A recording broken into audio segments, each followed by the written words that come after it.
Una sabateria de Montpeu de Dalt ha demanat formalment al govern espanyol el rescat econòmic.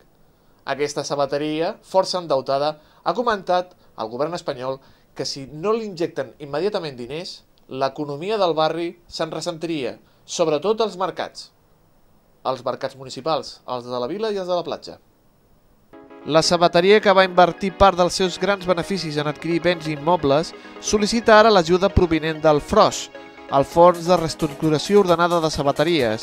Iniciarà d'aquesta manera un pla de sanejament que conclourà l'any 2016. Pel que sembla, el govern veuria amb bons ulls la injecció de capital per salvar un negoci clau en el teixit econòmic del país. Estoy bastante preocupado porque soy el motor de este barrio y he reclamado el rescate al gobierno, porque si yo caigo, caemos todos.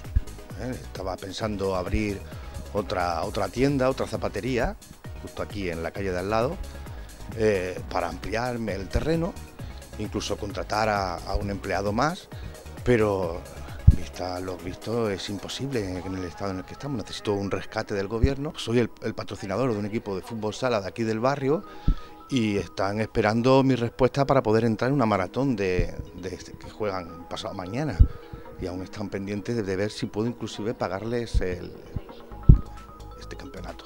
El rescat d'aquesta sabateria es contempla amb altres moviments empresarials dintre del sector, com les fusions entre les diferents botigues de roba o l'adquisició per part d'una carnisseria de Santander de la verduleria Bernesto.